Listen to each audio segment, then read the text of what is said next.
Welcome to the Johnny Dell Football Academy podcast on the channel that's trying to answer the whys and hows of the game by talking through and dissecting game film and diving deeper to explain why the X's zig and the O's zag. I am Adam Marino, joined by Mr. Johnny Dell, and we are reminding you, as always, the most fun way to watch is on YouTube, where we go live. There you can comment into the live show. Be sure to hit the notification bell and turn on your notifications so you can be a part of the conversation. We also stream live on Facebook and X. Also, the audio versions are always found on Spotify, Apple, wherever you get your podcasts. Now, if you are live with us in the chat, it's probably because you are subscribed, you've hit the notification bell, and turned those notifications on. So, when sharing with your friends, be sure to let them know. We also love to hear from you outside of our live show. Email us at jonnydelsfootballacademy@gmail.com, and you can always check out the website jfa49.com, as it is the most fun way to support the channel. Also, the way we boost the chat and boost the algorithm is to type out hashtag JD49. So Johnny, I think I'll give it to you right away to explain why we are late on today's episode 318. You gonna out me like that? Yeah, because I want to talk about it, of the Johnny Dell Football Academy podcast. We are late today. Johnny, take it away. Somebody sent me the Doomsday trailer, and I mean, once that starts, you can't just stop halfway through. And now you have to wait till December. Yeah, we have to wait till December. I will say, I have mixed feelings about Cap coming back. I mean, that's no surprise that they revealed that 6 months ago, a while ago. Yeah, but it just, I remember the cast of Friends talking about. And we're more the producers of Friends talking about why they never did a full reboot. People wanted him to do a movie. They wanted him to reboot everything. They felt like they had tied everything up so neatly that, any story has to create conflict, and conflict is going to create destruction. So they would have to tear down the world that they had finished on to create something to build off of. Like a divorce of Chandler, and like of Monica and stuff, which we would hate. People would hate that. Like, no, don't break them up. And that's my mixed feelings about Captain America. About Steve Rogers coming back, is they gave him his happy ending, and so now you have to deconstruct that a little bit. Mm-hmm. So that's my kind of concern. But they also need to make money. They also need to make money, because ever since that cast has not been there, they had the results have been mixed, let's just say. So, for sure. And with Robert Downey, whole different character and all that, is just also weird. I mean, look, and I will say, I think it was Joe Rogan had Downey on after it was Endgame, and he was like, "No, I'm done. And he predicted it fully. He said, "I think here's what's going to happen. They're going to make a bunch. They're going to try and make a bunch of movies without you. They're all going to be or suck, and it's not going to be what it is. And then they're gonna back a truck up to your door and offer you a ton of money and say, we need you to come back. We need you to do all this." And he was like, "No, I think they're going to do fine. They're going to." I mean, they didn't do fine. Like, I just can't see myself putting the jersey back on and everything. So it's anyways, which is kind of a thing. Like, so I guess to tie that in, there's been a lot of murmurs of, would you want to see Deebo Samuel put the 49ers jersey back on? Yeah. And that since he's left, the 49ers haven't quite been what they were before. And would you want Deebo back at this point? I'm all forward looking at this stage. Deebo has done some really good things. I don't think he's going to be 2021 or 2022 Deebo. Right. And 2023 Deebo missed several games. 2024 Deebo missed a bunch of games. And I don't see it being a case where, okay, we bring him in. This is a guy who's going to give us 14, 15 games. And so you're looking at whose roster spot are you going to take? Do you take the upside of Jacob Cowing and what he could be as that true vertical threat, a la like a Marquise Goodwin or Santana Moss that Kyle Shanahan has had, that he's always consistently trying to bring into the building, or Jordan Watkins, who has a lot of upside? Those are unproven players. Debo has just been, I don't know how. There's a lot of unknowns with him, and you don't know how many games you're going to get out of him. And he's we've learned he's a very specific role in an offense, and I think this offense is kind of moving away from that of just specific role kind of guys. Yeah, I don't disagree, and I am intrigued by so much. We don't always talk about some of the things that are starting to fester in Niner lore, but this has taken up so much like space in the Niners world media, where it is good, I think, to address it. And I was thinking the same thing as far as, okay, if there's a weird thing where he does come back, like what does that look like for the receiver room? And one thing I would say is, I wonder if it's like, remember what we talked about with Greenlaw coming back, and you said, well, only if it was for X amount, and then it was for like literally X amount, right? So Yeah, it's less. yeah. If it's like a hair less than that or something like that, I would say absolutely, why not? Because you don't lose anything. If he's injured in training camp and is out for the full year, you didn't really lose, you know. So Well, I you lost cap care. space. Well, sure, sure, sure. But I would say it would be kind of fun. It really would. The only situation I'd be okay with it is that you have one veteran wide receiver that's not an just penciled in starter, and that is Demarcus Robinson.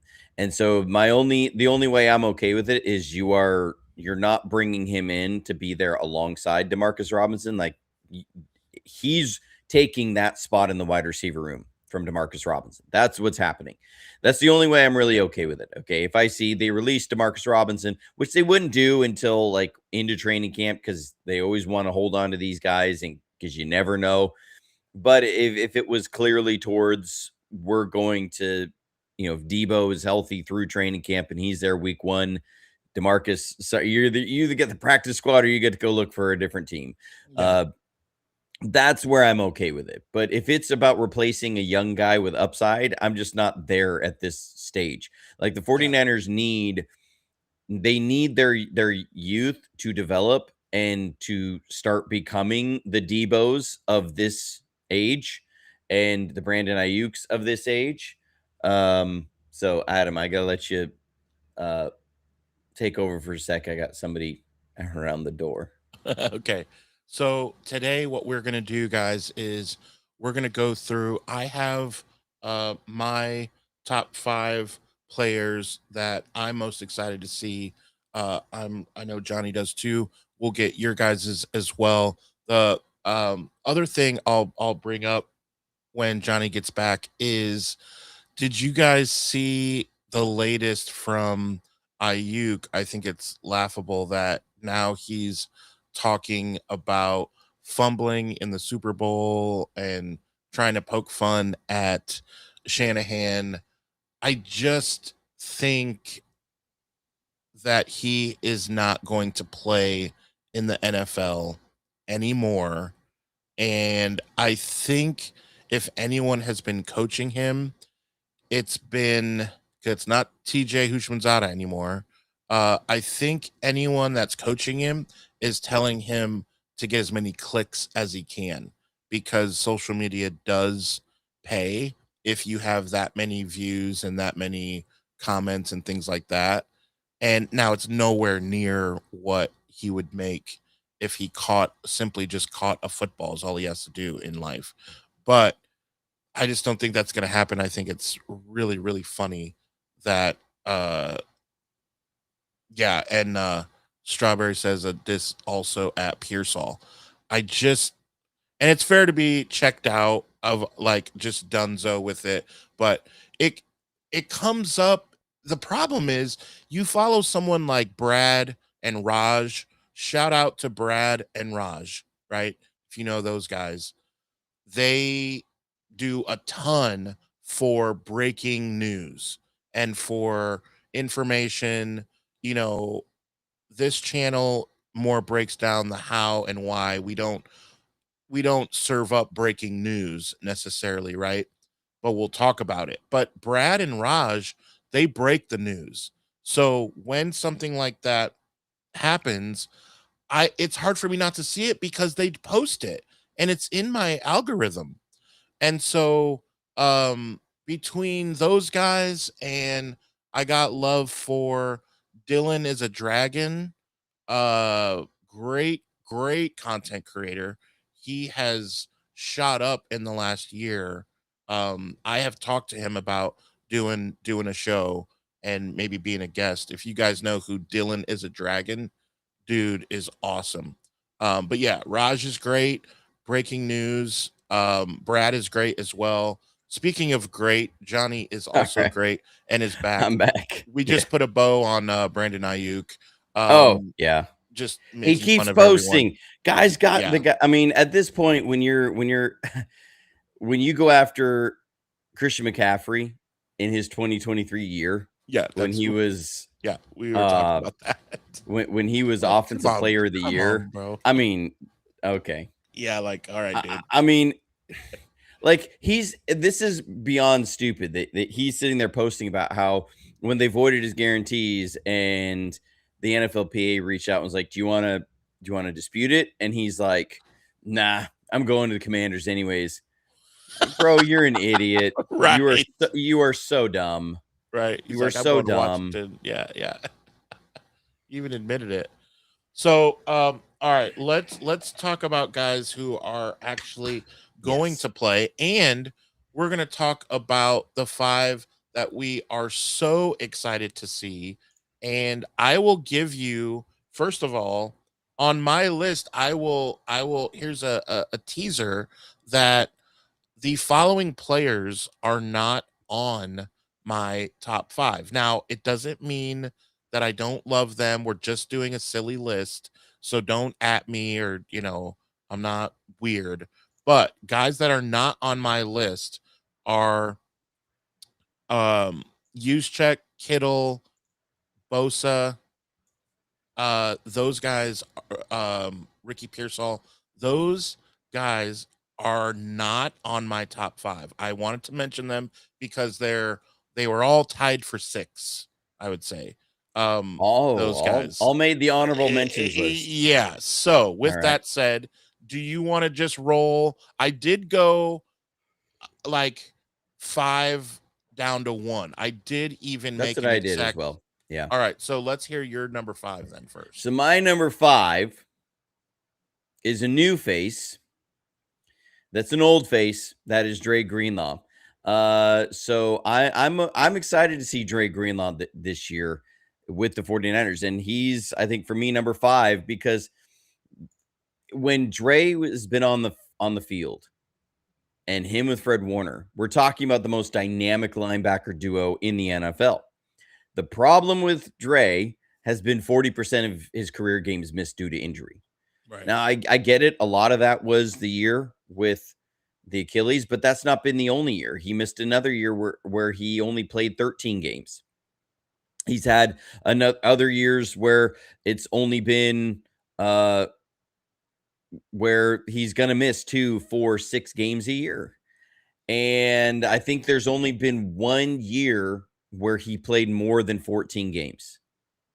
Yeah. And so that becomes a concern and has been a concern. But when he's on the field, and I look at, okay, if we want to see that 2019, 2021, 2022 defensive level again, then this is definitely part of the secret sauce of that. So I want to see Drake on the field. I want to see the excitement. I want to see the energy, the physicality, the violence that he plays with. He's one of my funnest players to watch. Like I Absolutely. love to watch this guy on the field. We just haven't seen it enough over the years, but maybe this year is going to be the year. So he is on my list, and interesting that you said kind of a older face, new place, because at number 5 for me is Mike Evans. And so I will say the what I'm here's what I'm most excited for is first and goal from the 8-yard line.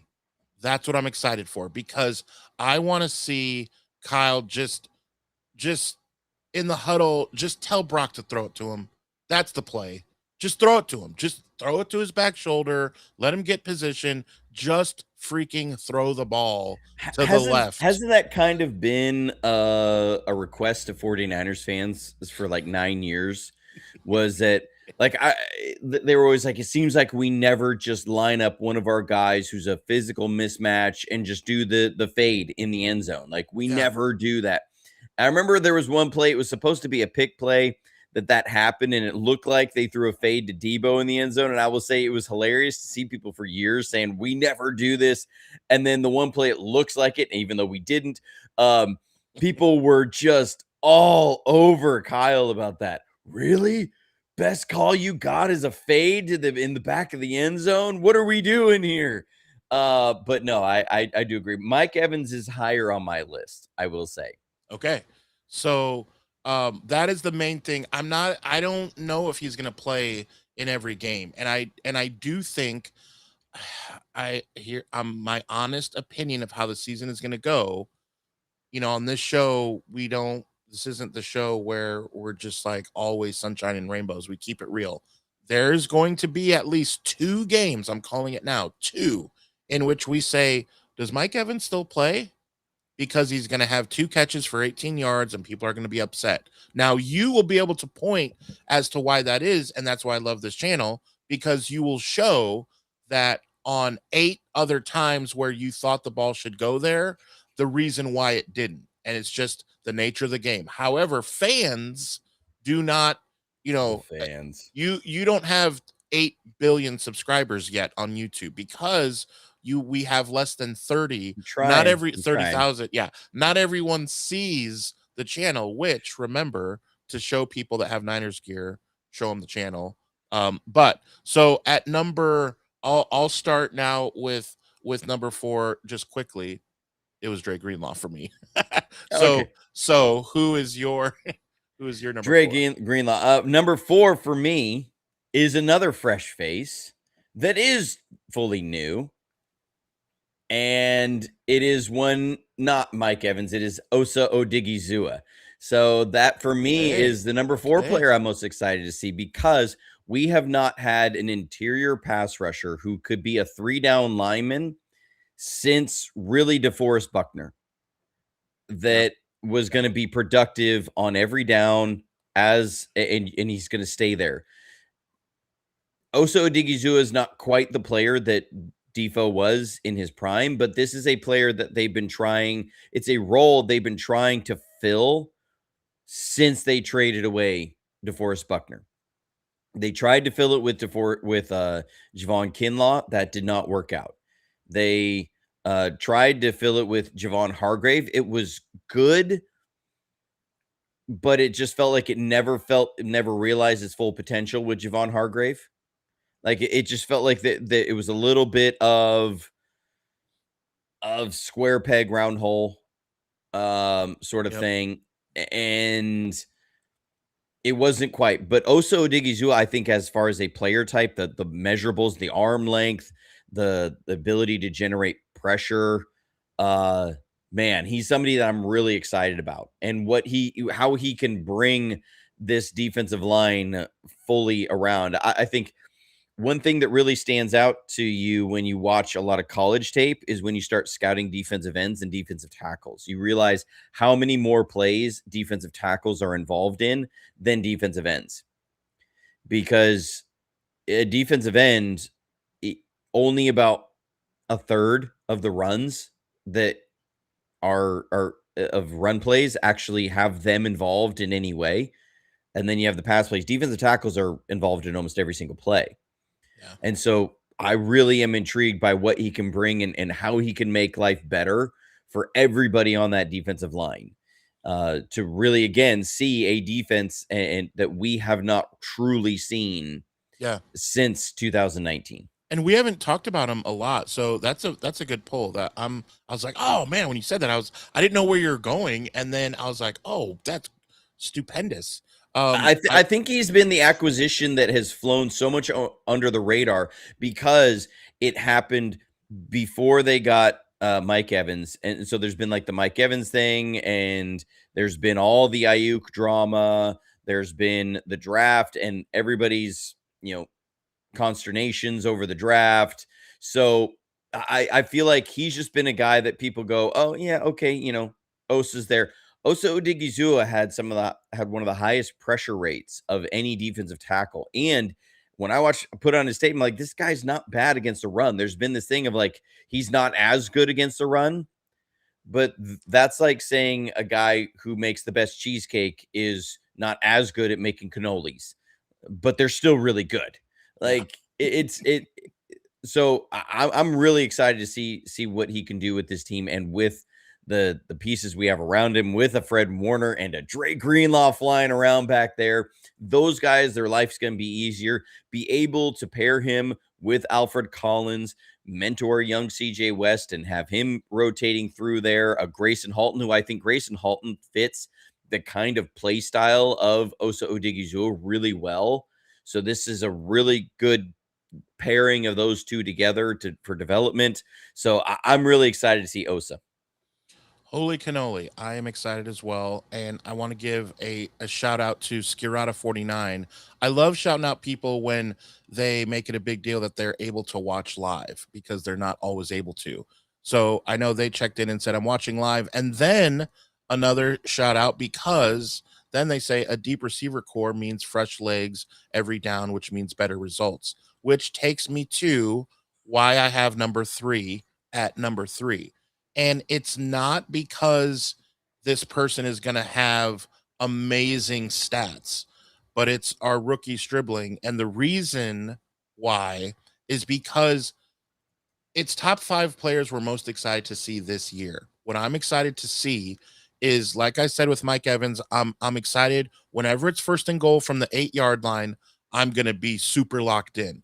Well, I'm going to be super locked in whenever Stribling's on the field because I'm going to be asking myself, is he truly being groomed properly to be the guy? I want to see it.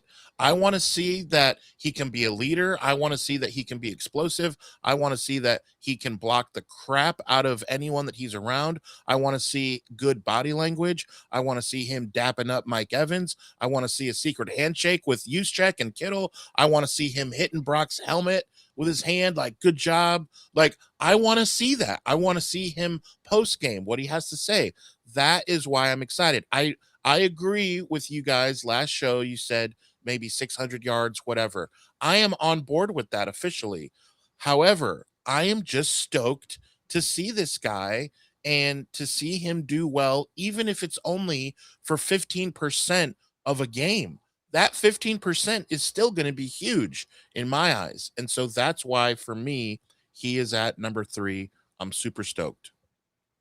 That's a pretty good one. I didn't have Dejan on there. Just because of, I think there's going to be a little bit more flash and excitement from a few other guys. He was on the bubble. I will say he was on the bubble for me of who I was most excited about.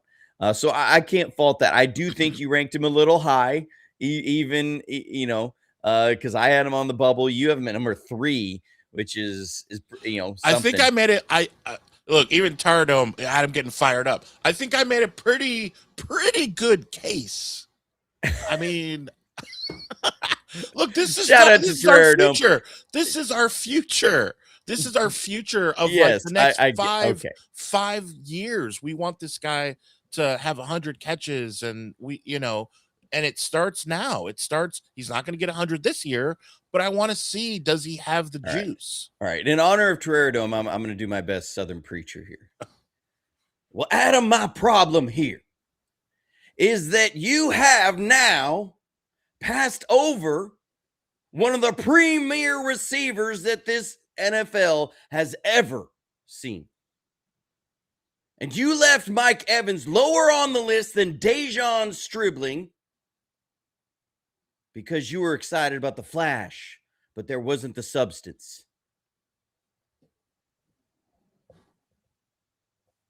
So I'm going to leave it there. Okay. I will say that's my only issue is that you have Dejon Stribling ahead of Mike Evans. So I'm just going to put that out there. Because he's a loner. Okay. He's on loan. Okay. He's on loan. He's on loan. Okay, let's be honest. I have somebody on the list for number 3 that you did not include on the list, and I think is a crime and a travesty. This was tough, man. And for me, it was Nick Bosa. Nick Bosa. I knew it. And here's why. Because I've seen him play football before. So, like, that was my take. Why he was number 6 on my list. When was the last time you saw him host a Defensive Player of the Year award? Right. But no. When was it? When was it, Adam? A long time ago. It was 2023. It was a long time ago. What did he have around him to make that happen? He had Fred Warner. He had Dre Greenlaw. Dre Greenlaw played almost the whole season, right? Tore the Achilles in the Super Bowl. But, right, we already know, like, that he had those 2 linebackers with him. He had Javon Hargrave. He had a pass rushing 3 technique there. He had, they traded for Chase in the middle of the season, right? So he had another defensive end as a running mate who could rush the passer on the other side. And when that happened, we're talking about Defensive Player of the Year. Well, he's got those ingredients back. So if I'm looking at who on that defense will have the funnest year to watch, the most exciting year to watch, what's better than watching a Defensive Player of the Year, a guy play at that level? And that's what Nick Bosa would be with the ingredients that are coming together on this defense. And so that's why Nick Bosa is number 3 on my list as that's fair. One of the most players I'm most excited to see coming off of his ACL. Now, I get it. He's coming off the ACL, but this isn't his first rodeo on that. He knows how to rehab on that, good and bad, that it's not his first rodeo, but it happened early in the year last year. So we're not talking about a guy that did this in late November that's trying to get back. This was a guy who did this last September. And so we're looking at much quicker return to pre-injury performance than somebody who'd done this in November, December, as far as this year. So we should get the majority of the year. So, man, I'm excited to see Nick Bosa this year. Yeah, that is completely fair. So my next guy, and this is your number 2. Yes, and we're talking defense, and I do want to acknowledge Cayman's Island. Thank you for the super chat, because he's saying it's not necessarily a player he's talking about, but excited to see the wrinkles that Raheem Morris will bring to our defense. We're going to be a solid unit if healthy. And we talked about Raheem Morris last week, that like we haven't talked a ton about him, and defense is going to be a huge part. Once we get through Shanahan's offense and things like that and get real close to the preseason, I'm excited to see what the defense can do. So thank you, Cayman's Island. Let's talk more about that, because my number 2 is Fred Warner, and I think it's an obvious choice. Okay. I mean, I have an issue here, because the reason you said you didn't have Nick Bosa on there was you said, because I've seen him play football before. Oh, okay. And are you ready for my argument? My argument is, when it's all said and done, in 15 years from now, I get the award, and I get it, and he had a phenomenal season, but Fred Warner is a much better player as a whole, if you just say a football player, Fred Warner is a much better player. I will go to the grave with that than anyone named Bosa. Anyone. His mom, dad, Fred Warner is better than all of the Bosa family combined. And I love Bosa's. I wanted us to sign his brother. I am just telling you. Did you just say all of them combined? I am just telling you. And I had a really good look at that family. We have gone off the rails. When I went to Monday Night Football a couple years ago against the Jets opening week, I was front row, me and Banjo Man, and we made it on TV, by the way. If you guys remember, you and Banjo Man's been there forever. I was there with Banjo Man on TV. They need to build a statue of him at some point. Right, with missing teeth. And so I was front row right there, and the Bosa family, Jerry Rice, like they were all right there, you know, with the NFL countdown people and all that. It was really cool. And the family was taking pictures with everyone, and they were so cool. But they do not add up to a one Fred Warner. They just don't. And so that is why, because I think he's that much better. Coming in hot. Quiffle coming in hot. You'd have to combine them to get a full season. Golly, that's rough, man. Here's what I want in the chat. I want you to make a legit. This is serious now.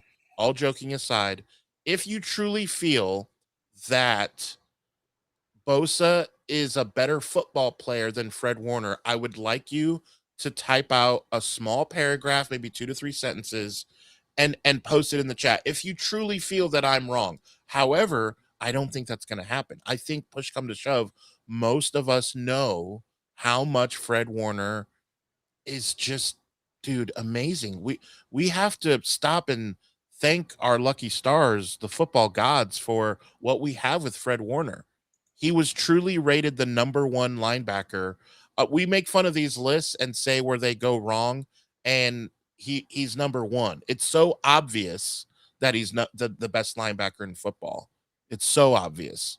Where we can admit that Myles Garrett is better than Bosa. Okay. We just can't.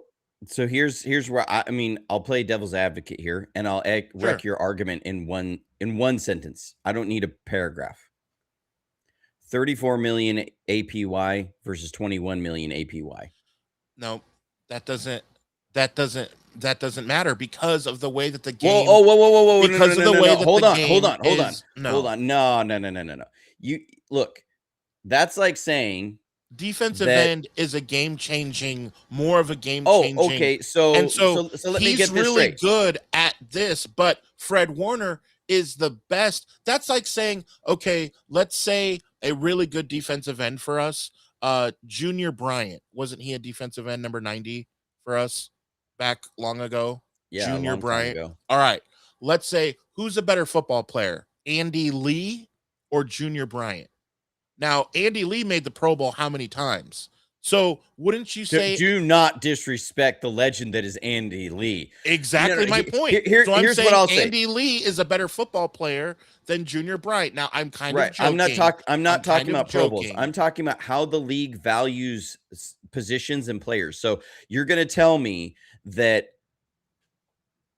AJ Brown is more valuable to a team than Sam Darnold. And so Sam Darnold, I think AJ Brown. No. It's not about valuable. Hold on, Adam. About being valuable. No, it's just hold on, Adam. Hold on, Adam. AJ Brown is a better football player than Sam Darnold. I'll make that statement. Okay. I will admit AJ Brown is not more valuable to a team than Sam Darnold because Sam Darnold was able to do because of his attitude. No, because Sam Darnold plays the most important position in football, and his contract is valued more. Is more valued than Andy Lee. So a great defensive end that can rush the passer will always be more valued over a linebacker. Yes, always. Financially. Not even financially. Teams will value that investing in that position more. You will see more first-round picks and defensive ends. You will see more big contracts, but it doesn't mean he's better. Position. He's more valuable, but it doesn't mean that he's a better football player. because just his position is valued. Okay, let's look at one of the most famous defensive ends in football history, Rudy from Notre Dame. Now, let's say he played for the 49ers. He would Ain't be no way we're terrible. talking He about would be Rudiger. terrible. He would be terrible, right? If he played for the 49ers. But He his played with Joe position, Montana. exactly. His position is valued.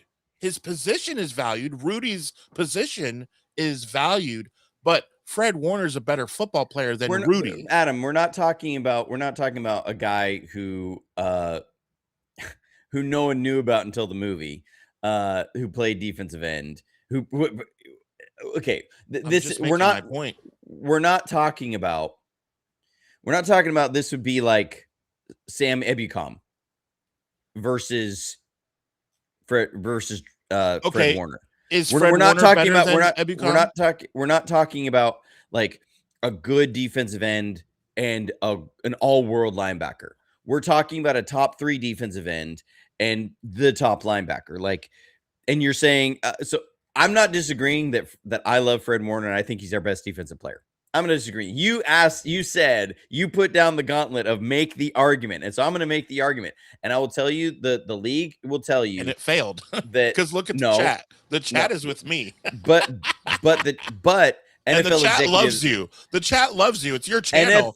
NFL executives love my argument. NFL executives love my argument.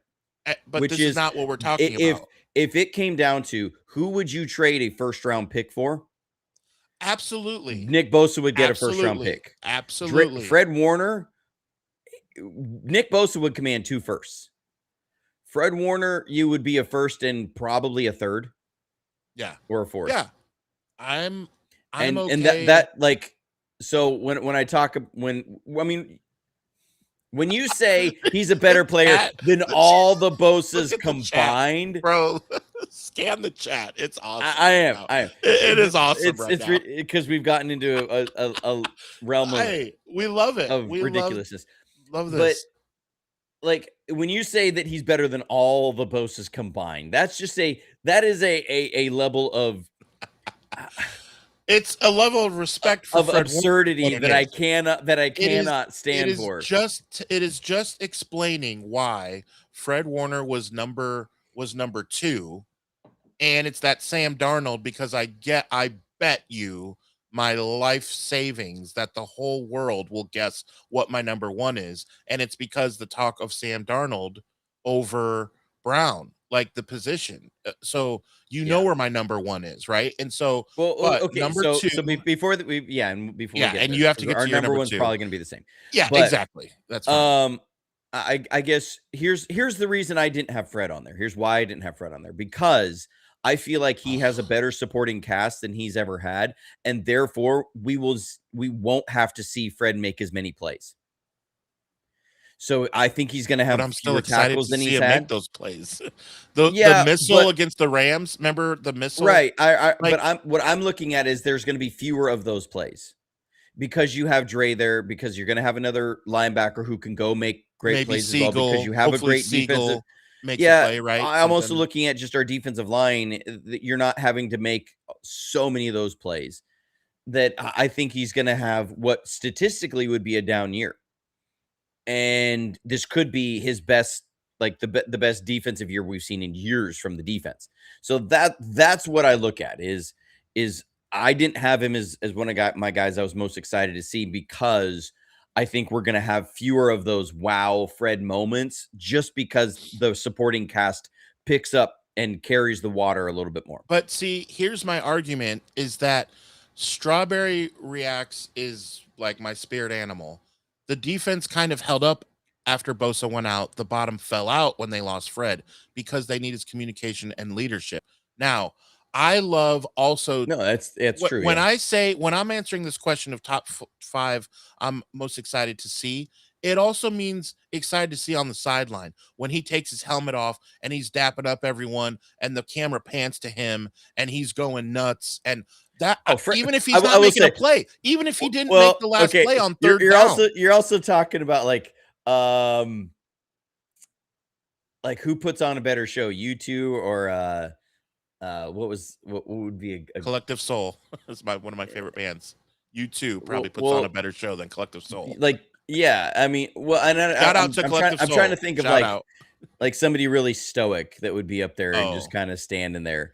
Because I mean, Bosa is like as boring a human as possible. Like, you see him on the sideline and he's Bosa. like, "Man, wow, that's great." I'm just trying but to like you see Fred has an aura. Fred has an aura that is just incredible. But I'm not saying versus Bosa. It's like either Warner or Bosa. Okay, I'm saying in general why he's in my top 5. That's all. Okay. That's all. I get it. Okay. That's my number 2. Okay. All right. Okay. All right. Okay.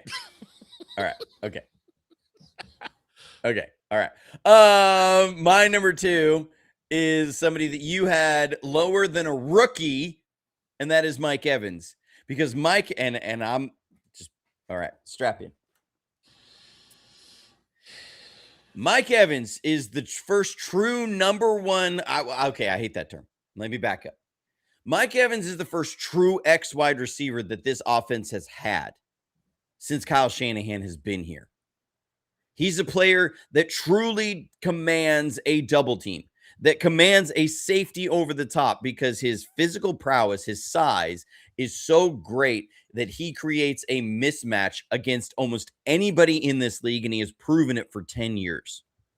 Mike Evans is that role that I've been clamoring for years, where I said, you want to see this offense explode, you need a true X receiver, somebody who, when they line up and they say we're gonna try and do what Steve Spagnuolo and the Chiefs did to us in 2023, and that is we're gonna line up man across the board. We're gonna take away the middle of the field, and we're gonna leave a lurker guy that can either blitz or he can't. We can bring these exotic blitz packages because we believe in our ability to cover your guys man up, press man for at least 2 seconds.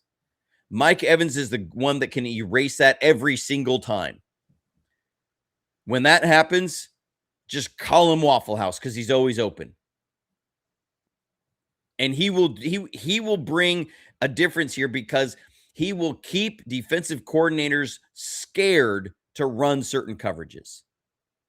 There are certain coverages in certain situations that defensive coordinators will simply look at their play sheets and say, no, I cannot call that.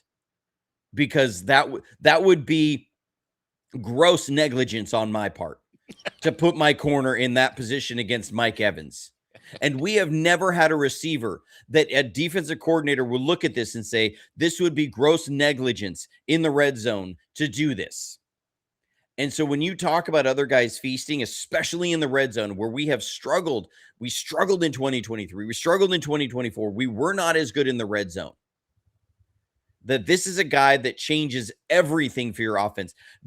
By simply standing on the field, he will change our offense. And so I'm excited to see not only what Mike Evans does in our offense, but what he does to our offense. And how it changes everything.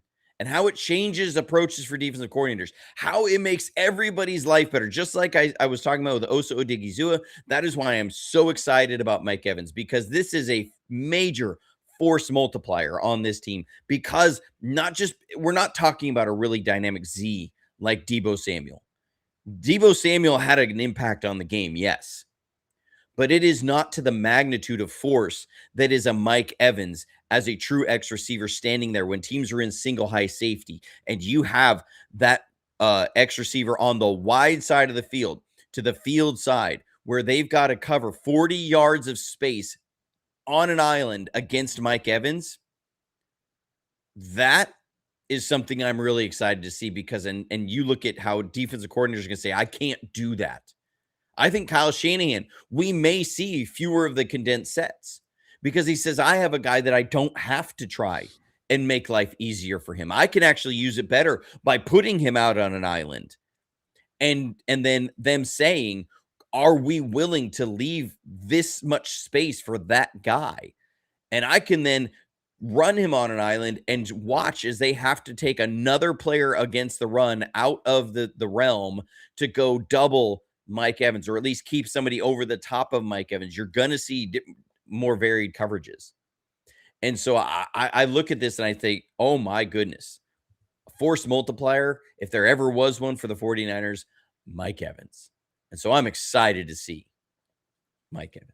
Well said. That was your best segment. You won that one. And that excitement ties into what everyone in the history of 49ers, everyone's number one with Brock Purdy. And you talk about that. Wait, yours is Brock Purdy? Get out of here. I am canceling the show if your number one is not Brock Purdy. And so let's get into mine let's was talk our about that. new punter, Braumeister. Yeah. Just So signed him to a 3-year deal. breaking news. Here's what I love. Everything that you just talked about and the chat, again, Skirata 49, Evans plus Kittle plus CMC, and then I added Juice, and then you get any other receiver really that you want to name, any from Christian Kirk to Ricky to whoever. We you keep add forgetting that they added Christian Kirk. We've said about 8 seconds worth of Christian Kirk in this entire channel since he's been, we did a whole show dedicated to him. It didn't feel but like after it that feels point, like then we forgot about him. Yeah. And look, he is a pretty good guy to add to this room. And they have a good rapport already. We know this from when they talked in Jacksonville.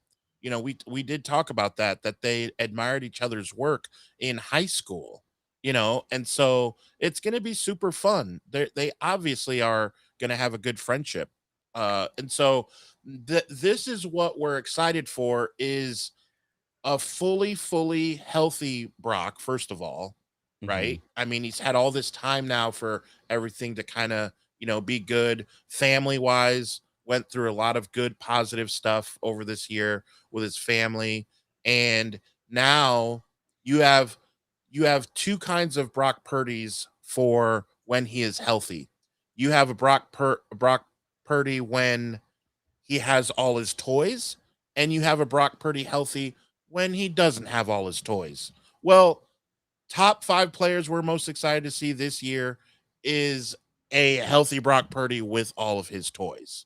And that's where we're at.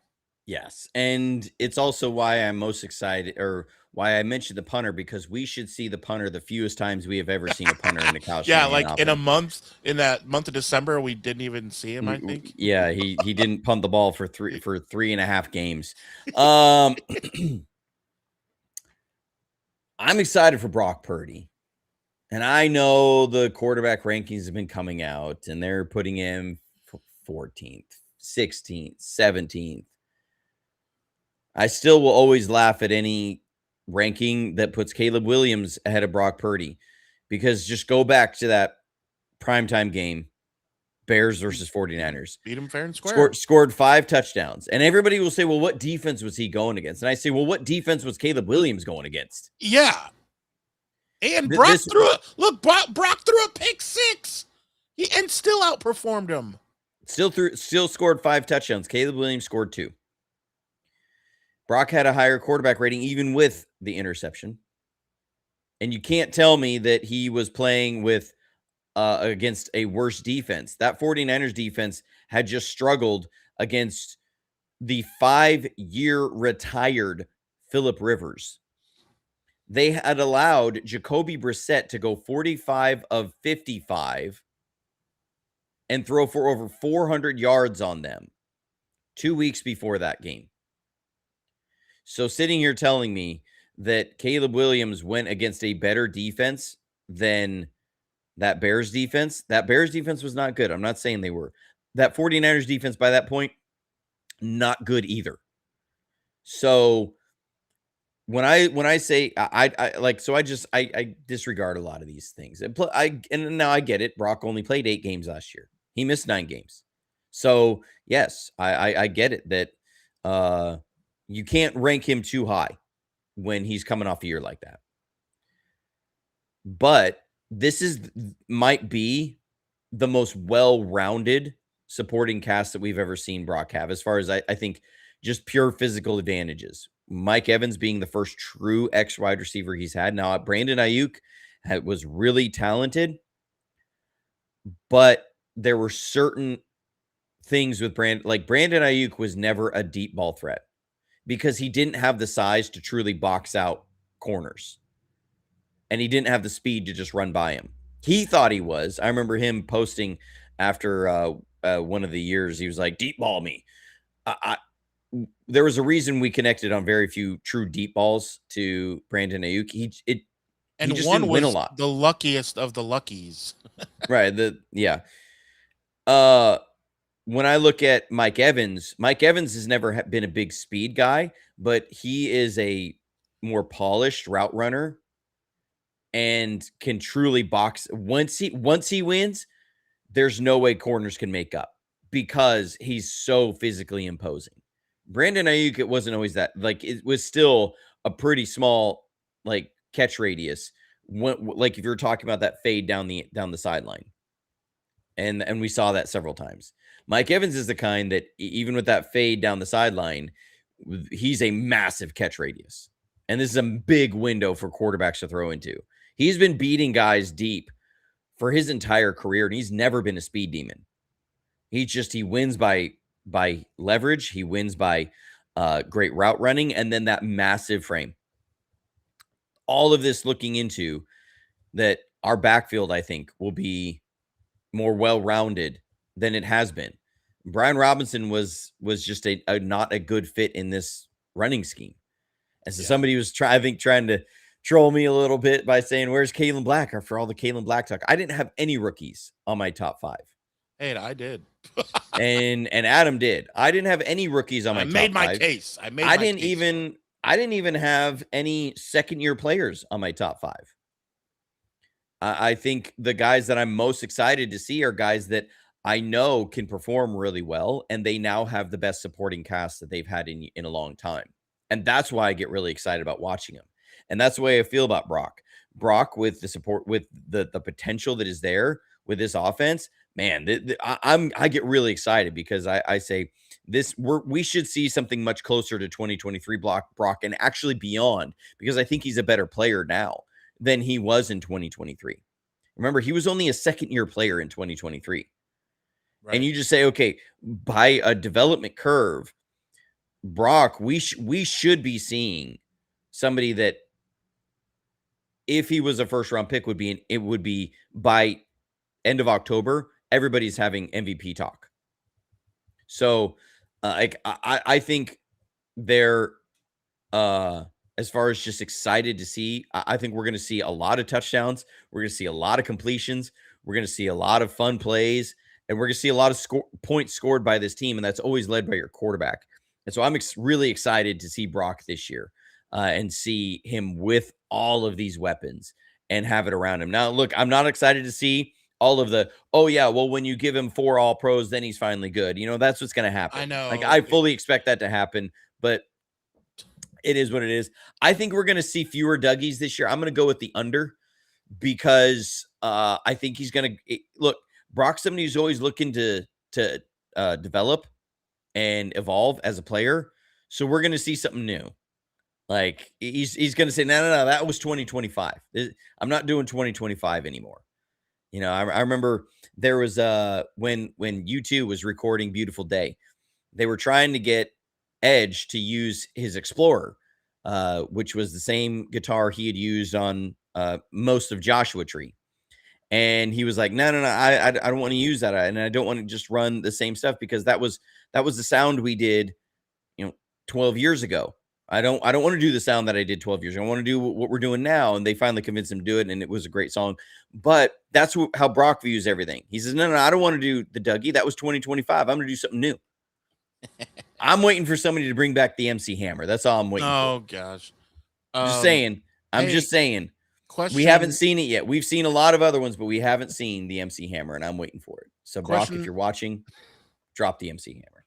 Question about the show, and then we have a super chat.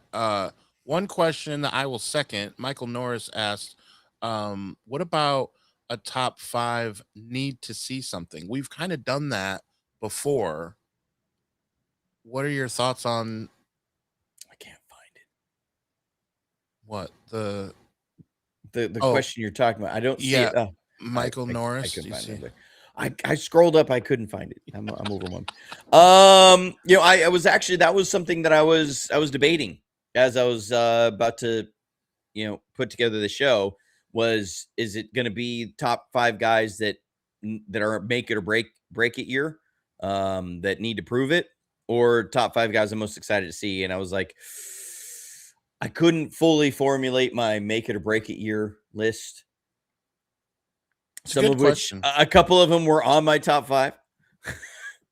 Like Trey Greenlaw was a make it or break it for me. I was like, he's got to prove he can be on the field this year, or this will be the last year he's with the 49ers. Right. But I'm also most excited to see him play. Like, and I think I had 3 safeties. And so I was like, okay.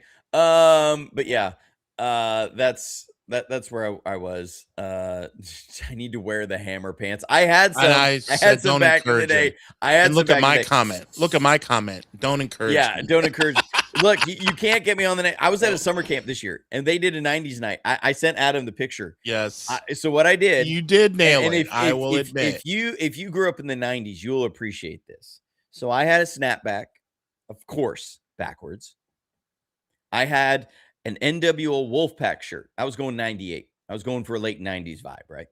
So I had an NWO Wolfpack shirt, and I had triple oversized Carpenter jeans with my Converse. Tell me that wasn't 90s. I'm just saying. I can rock some 90s. Like, I was there with a bunch of teenagers, and they were like, bro, that's not 90s. And I looked at him, and I was like, are you kidding me? I was there. You were not. Yeah. The audacity. Like, you were just an egg at that point. Yeah, not even. Maybe not even that. Like, depending on the age of some of these parents. But but I was like, y'all don't, like, I bought these Converse in 1999, so don't tell me these aren't 90s. Like, okay. Mike V's lost a lot of respect for me.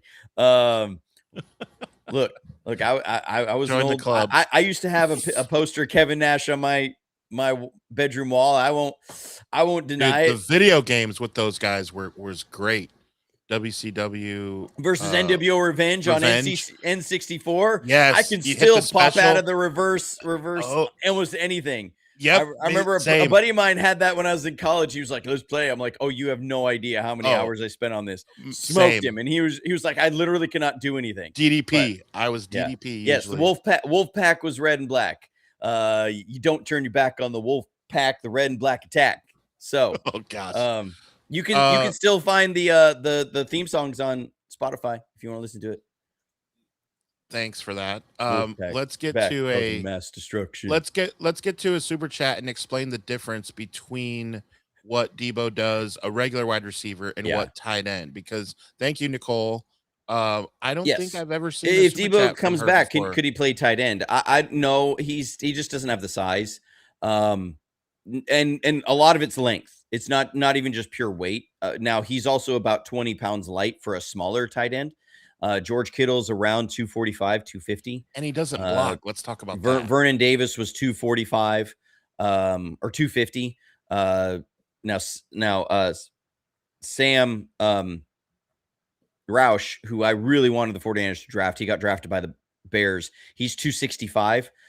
Sam Laporta's 250, if I remember right. You're looking at that 245 to 260 range is most tight ends. Debo's about 220. 215, 220. He's also about 6'1". Most tight ends, they want 6'3", 6'4". And a lot of that really does have to do with just length, is that they're having to block defensive ends. And when you look at guys like Michael Williams, who have 34-inch arms, 34 and change inch arms, you're looking at, bare minimum for defensive ends is like 33 inches. It just becomes a factor of they can't block defensive ends. The defensive ends get their hands on them before they get their hands on defensive ends. And so, like, you can't really use him as a tight end. He doesn't have the arm length. Even if he was a little bit better blocker and more willing, that's not really a role that he can be in. I think Debo will be, as he goes through his career, I think his career is going to take a very similar trajectory as Cordarrelle Patterson, as somebody who is dynamic with the ball in his hands, but you have to manufacture the ball in his hands. And so he's going to continue to have roles with different teams, but teams are going to continually, as every team in the NFL has figured out, You really want to keep Debo from getting the ball in his hands on the regular, you play press man on him. And it's going to be really hard for him to get coverage. He's not a contested catch guy. He struggles creating space. He opens up his chest too much. It's been a problem forever. It's not getting better. That he doesn't run his clearing routes with a lot of gusto. So like we know the league and everybody knows who Debo is, which is somebody you need two guys there to tackle him. But if you really want to keep the ball out of his hands, then you can do as best you can on that. That's why I think at this stage of his career, I don't see him as a 1,000-yard receiver anymore. I think he's always going to be a guy who gets about 800 yards, gets some good touchdowns because he's going to get touches in the red zone. But as far as he's going to be a liability, and he has been for a long time in certain ways. If you can manufacture things around him, it can be really great. But you got to figure out other ways to get the ball in his hands. And he doesn't want to be a wide back anymore. Like I think he's going to have to accept that role of like what teams have did with Cordarrelle Patterson, where they moved him into running back at times to keep going. But I don't think he's never going to be like that. In a team's like top one or like, I don't see him as necessarily full-time starting Z, full-time starting X for any team, just because of that, and people have figured that out. So yeah. So not me over here just apologizing to Mike B, but the chat has gone full wrestling. Hey, look, and we brought out the 90s. I was like, there's Jerichoholics in there. Yeah, I will say my favorite my favorite segment with Chris Jericho was the time him and Dean Malenko were having a feud, and he brought out the giant printed off list of his 1,001 holds. Yes, because Dean Malenko was a man of 1,000 holds, and he was the man of 1,001. And they cut to the commercial, and it came back, and he was still reading it. Yes, and like half of them were armbar. He kept. It was the Mr. greatest Perfect. Segment Jericho ever had. Mr. Perfect. We're just going through all of them. I do want to tell you guys something. All of you guys are into wrestling more than I even anticipated. And so what I want you to do, you all know that I'm a bunch of 83 Weeks fans in here. In the Sports Idiot Nation universe, a lot of things have spawned out of Sports Idiot Nation. And one of them is Wrestling Idiot Nation. So if you go to Facebook and type in Wrestling Idiot Nation, my buddy Matt runs that, and it's all wrestling stuff all the time, storylines, old school stuff. It's really fun. Also, another thing to point out, I didn't think we would do this, but I mean, we're kind of talking through it. Another thing that I'm really actually kind of awkwardly proud of is I'm holding a Teenage Mutant Ninja Turtle. This is an original Michelangelo. I lost some stuff from it even, but I say was that the one that the shell popped off and he had all of his stuff in the shell? Nope, this is older than I'm that. Forgetting. It's older than that. Okay. Now, the reason I'm pretty sure I got one of those from Goodwill, like back in the 90s. Yeah. So the reason I bring it up is same thing on Facebook, what spawned from Sports Idiot Nation that now has 30,000 followers on Facebook alone is Turtles Idiot Nation. And if you ever watch Teenage Mutant Ninja Turtles from the movie, cartoon, anything, you will love the content that is on Turtles Idiot Nation. So Wrestling Idiot Nation, Turtles Idiot Nation. Y'all are gonna have a bunch of people subscribing, and they're gonna be like, "This is not what I thought it was. I thought this was a nature show." Well, idiot is in the name, so Pizza Dude's got 30 seconds. Yep, 122 and an eighth. All right, so back to, I guess we can get back to 49ers. I am wearing a 49er t-shirt. Let's bring it back in. Nicole loves Ninja Turtles as well. So seriously, Turtles Idiot Nation and Wrestling Idiot Nation. Check them out, guys. All right, so we went through our top 5. Johnny has left the building again, as awkwardly sometimes he does. I will take this moment to these are the most random plugs, and I get it, but admit it, this was one of the most fun shows that we've done. And I will say at least you know we're not scripted like certain acrobatic shows, as Mike B pointed out. The only thing I will that's in say the I script- haven't watched wrestling in 25 me years. either. Like Me it either. was a 90s thing. I was in junior high. It was great. But also, So we have merch. oh, and I was getting there. Yep. This is what the shirt looks like. Can you imagine if you know wasn't right? If there was if it was misplaced, bro, I would be frustrated. I would have been so mad. I would have been so mad. That would be but hilarious. here we have. What are you doing? Trying to show the play. This isn't in the script. I'm watching in a camera that's reversed. So it's we have Joe's gonna roll right. Yep. And he's gonna hit Dwight Clark, who breaks open in the back of the end zone for the catch to beat the Cowboys. If you know, you know. That's all we can say. In the NFC Championship game, if you know what that play is. Let's go. It was before I was born, but I still know. But man, this is a fun show. Born. Fun show. Wait. We're gonna come back at you with more fantastic football content, not wrestling content. Yeah. Later this week. Remember to go to Wrestling Idiot Nation. If you not, it's not going to be here. Now, also, if you had fun today, I hope you really genuinely had a lot of fun. It's July 20th, guys. There's not a ton going on. But if you had fun, then all you have to do is take your phone, show it to someone. I know in California, that is not a thing. It's more of a Midwest thing. I get it. But my personality exists wherever I'm at. So if I'm back visiting California, San Jose, I am still going up to strangers. I get that in California, you don't do that.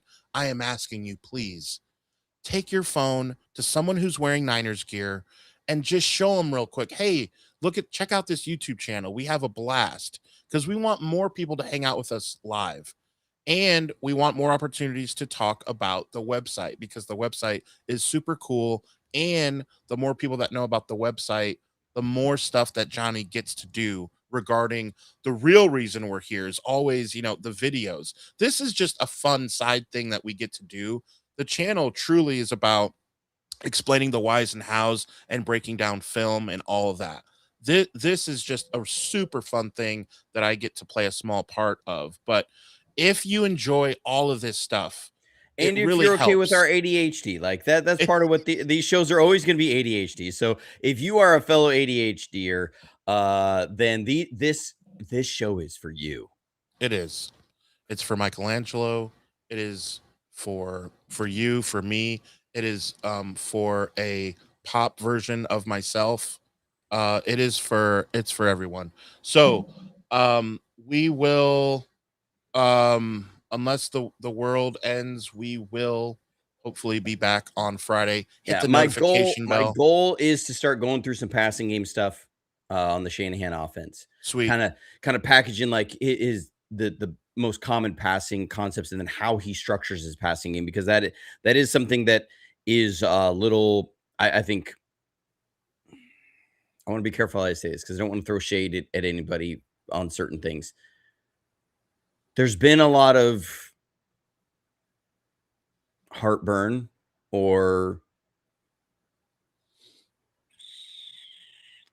not always constructive criticism about the Shanahan drop back passing game, because there's also, I think, either a pure philosophical approach difference or a misunderstanding of exactly how Kyle goes about things as a play designer versus a play executor.